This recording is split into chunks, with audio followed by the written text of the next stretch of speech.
अस्सलाम वालेकुम warahmatullahi wabarakatuh। प्यारे बच्चों, आज का जो टॉपिक है आपका मैथ्स में से वो है रेशनल नंबर क्लास 8th के लिए। तो पहले हम जानेंगे कि रेशनल नंबर होता क्या है। तो रेशनल नंबर है जो किस फॉर्म में हो। रेशनल नंबर होता है which is in the form of p/q where q is not equal to 0। Rational number वो नंबर होता है जो किस फॉर्म में हो, p/q where q is not equal to 0। या आप दूसरी लैंग्वेज में याद रख सकते हो, ऊपर वाला न्यूमरेटर होता है, नीचे वाला डिनोमिनेटर होता है। तो डिनोमिनेटर में जहां पे आपको 0 आ जाए तो वो रेशनल नंबर नहीं कहलाता है। फॉर एग्जाम्पल अगर मैं लिखूंगा 4/6 ये रेशनल नंबर है, 3/8 ये भी रेशनल नंबर है, 6/9 ये भी रेशनल नंबर है। अगर मैं लिखूंगा 0/3 ये भी रेशनल नंबर है। लेकिन अगर मैं लिखूंगा 5 डिनोमिनेटर में 0 अगर आ जाए तो ये रेशनल नंबर नहीं है। तो अब आपको याद रखना है जो रेशनल नंबर है वो किस फॉर्म में होना चाहिए, p/q की फॉर्म में। और q जो है वो डिनोमिनेटर भी कहलाता है, तो डिनोमिनेटर 0 के बराबर नहीं होना चाहिए। फॉर एग्जांपल मैंने बोला यहां पर मैंने कुछ नंबर्स लिखे हैं, उनमें से नंबर पहला दूसरा भी है 6/9 0/3। तो इसमें से आपको याद रखना है न्यूमरेटर में अगर 0 आ जाए तो वो रेशनल नंबर होता है, लेकिन 0 जब डिनोमिनेटर में आए वो रेशनल नंबर नहीं होता है। जैसे कि अगर कोई आपको कहेगा कि whether 0 is a rational number, तो अगर कोई बोलेगा 0 रेशनल नंबर है तो 0 रेशनल नंबर है। तो अगर इसको हम बोलेगा क्यों होता है तो 0 को हम 0/3 की फॉर्म में नहीं लिख सकते हैं, तो 0/3 रेशनल नंबर है। लेकिन याद रखना है डिनोमिनेटर में 0 नहीं होना चाहिए। ऊपर कुछ भी आ जाए न्यूमरेटर में उससे हमें कोई मतलब नहीं है, लेकिन डिनोमिनेटर में आपको ख्याल रखना है कि डिनोमिनेटर में 0 के बगैर अगर कोई भी नंबर आ जाए तो रेशनल नंबर है। लेकिन जब 0 हम रखेंगे डिनोमिनेटर में तो वो रेशनल नंबर नहीं होता है। आपके अब देखो रेशनल और इरेशनल, आपके टाउट में तो इरेशनल नंबर नहीं है, लेकिन फिर भी मैं थोड़ा आपको बोलूंगा।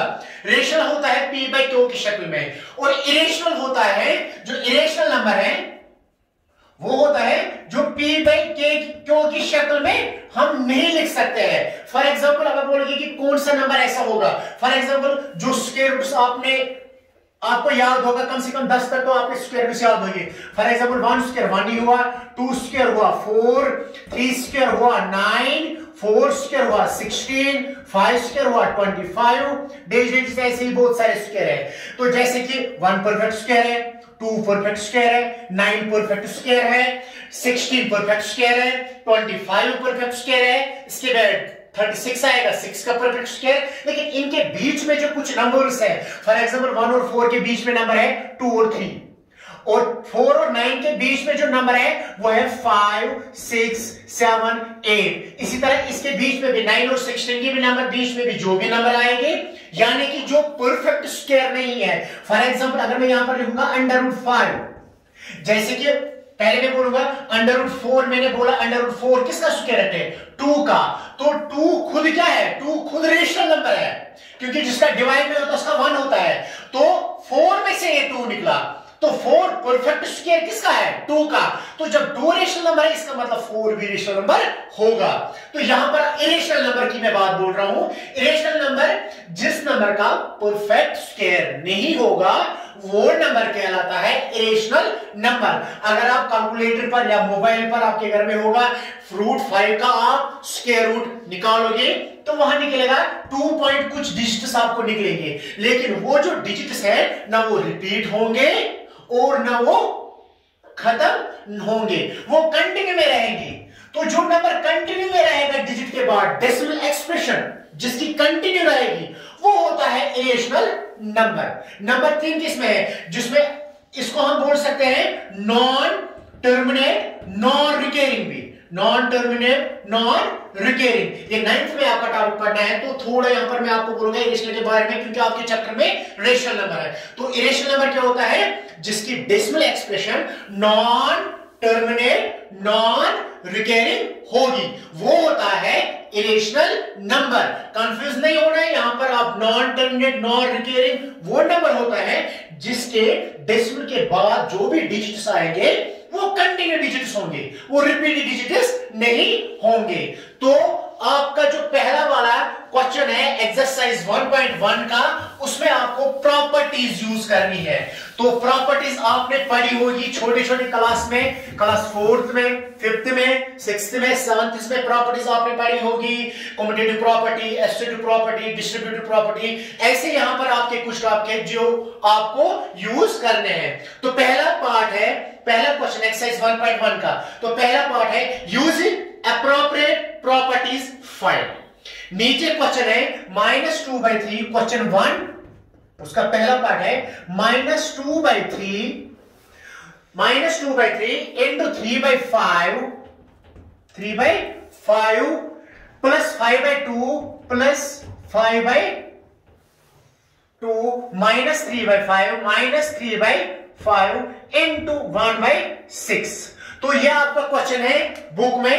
तो ऊपर क्वेश्चन में लिखा है यूज एप्रोप्रिएट प्रॉपर्टी, इसको प्रॉपर्टी यूज करनी है। क्योंकि हम इसको ऐसे भी सॉल्व कर सकते हैं, जैसे हम इक्वेशन सॉल्व करते हैं ऐसे भी इसको सॉल्व कर सकते हैं सिंपली थ्रू, लेकिन क्वेश्चन में है प्रॉपर्टी यूज करनी है, तो इसको हम डिस्ट्रीब्यूटिव प्रॉपर्टी यूज करेंगे। पहले मैं आपको याद दिलाऊं डिस्ट्रीब्यूटिव प्रॉपर्टी, थोड़ी याद दिलाऊं क्या होती क्या है। फॉर एग्जांपल डिस्ट्रीब्यूटिव प्रॉपर्टी होती है जैसे कि a into b plus a into c. जैसे कि यहां पर दो टर्म्स है a इंटू बी और a इंटू सी, इनमें से जो कॉमन है वो है a। जब हम कॉमन a निकालते हैं तो अंदर बचता है b प्लस इसमें से a कॉमन निकाला तो यहां बचा c। तो कॉमन जब हमने a निकाला तो अंदर क्या बचा b प्लस c। ये होती है डिस्ट्रीब्यूटिव प्रॉपर्टी, ये होती है यानी कि a b का भी मल्टीप्लाई है, a c का भी मल्टीप्लाई। यहां पर भी वैसे सेम प्रॉपर्टी यूज करनी है। यहां पहले आपको देखने की टर्म्स कितने हैं, तो टर्म्स है यहां तक एक टर्म है, फिर ये दूसरी टर्म है 5/2 और फिर ये तीसरी टर्म है, यानी कि इन तीन टर्म्स में से आपको यूज कौन सी प्रॉपर्टी करनी है, डिस्ट्रीब्यूटिव प्रॉपर्टी। डिस्ट्रीब्यूटिव प्रॉपर्टी क्या होती है, कॉमन निकालना, जो भी कॉमन होता है। तो इन दो में से जो कॉमन है वो है 3/5, इसमें भी 3/5 है, इसमें भी 3/5 है। 3/5 को हम क्या निकालेंगे, कॉमन। तो जब हमने 3/5 को कॉमन निकाला यहां बचा -2/3, फिर ये दूसरी टर्म है, इसको फिर अलग छोड़ो दूसरी टर्म को। तो इस टर्म में हमने 3/5 कॉमन निकाला, यहां बचा माइनस क्या बचा 1/6। तो अब जो बाहर रखना है वो रखना है +5/2 हो गई डिस्ट्रीब्यूटेड प्रॉपर्टी। यानी कि इन दोनों में से जो कॉमन है इन दो टर्म में से वो क्या था 3/5। फिर अपने अपने साइड हमने अपनी जगह पर रखी। अब आपको क्या करना है, 3/5 को ऐसे ही लिखना है, यूज करना है। इसका तो क्रॉस मल्टीप्लिकेशन आपको आता होगा, प्लस इसका साइन है तो इसकी माइनस है, प्लस माइनस हुआ माइनस, 6 2 r हुआ 12, फिर बीच में माइनस है तो माइनस, 3 1 r 3, फिर नीचे वाले 6 3 r 18 ब्रैकेट बंद, फिर बाहर है 5/2। इतना समझने की आप कोशिश करिए। इसके बाद 3/5 इंटू, ब्रैकेट का मतलब ही इंटू होता है, -12 और -3 हो गए -15, डिवाइड है 18 ब्रैकेट बंद और बाहर है 5/2। तो यहां पर हमने क्रॉस मल्टीप्लिकेशन करके जो लास्ट का आंसर निकला वो फ्रैक्शन में आ गया। अब आप कैंसिलेशन कर सकते हो, मैंने पहले ही बोला ब्रैकेट का मतलब होता है इनटू, इनटू में हम क्रॉस में भी कैंसिलेशन कर सकते हैं। 5 1 r 5, 5 3 r 15, 3 1 r 3, 3 6 r 18, 3 1 r 3, 3 2 r 6। तो यहां बचा प्लस माइनस हुआ माइनस, 1 इंटू 1 r हुआ 1, डिवाइड 1 2 r हुआ 2, प्लस है 5/2। अब देखो, अब आप यहां पर क्रॉस मल्टीप्लिकेशन भी कर सकते हो, सिंपल आ गया, ये छोटा छोटा बनते हुए नीचे छोटा बन गया। अब आपको क्रॉस मल्टीप्लिकेशन फिर से करनी है, तो यहां पर जरूरी नहीं है क्रॉस मल्टीप्लिकेशन, ये भी आपने छोटी क्लास में पढ़ा होगा। जब डिनोमिनेटर सेम होते हैं तब हम होल में एक ही डिनोमिनेटर लिखते हैं, क्योंकि इसका भी डिनोमिनेटर 2 है, इसका भी डिनोमिनेटर 2 है, तो होल में हम एक ही डिनोमिनेटर लिखते हैं क्या 2। तो ऊपर बचा -1 प्लस क्या बचा 5। तो आपको लिखना क्या है, 5 को हम 1 काटेंगे तो वहां बचा 4, डिवाइड क्या है 2, 2 1 r 2 2 r। तो लास्ट में जो आंसर है आपका वो क्या निकला 2। तो उम्मीद है कि आपको अच्छे से समझ आया होगा। इसका जो दूसरा वाला पार्ट है फिर सेम ऐसे ही, उसमें भी आपको पहले क्या करना है, पहले आपको टर्म्स ढूंढना है कि टर्म्स कितने हैं। फिर आपको जब टर्म्स आप ढूंढोगे फिर आपको लिखना है कि उस कौन से वाले ऐसे टर्म है जिनमें से कॉमन नंबर है, उसको कॉमन निकालना है। फिर अंदर जो बचता है फिर उसको अंदर लिखो, फिर बाहर जो बचता है जिसमें कॉमन नहीं होता उसको फिर बाहर आप आराम से लिख सकते हो और फिर सॉल्व कर सकते हो।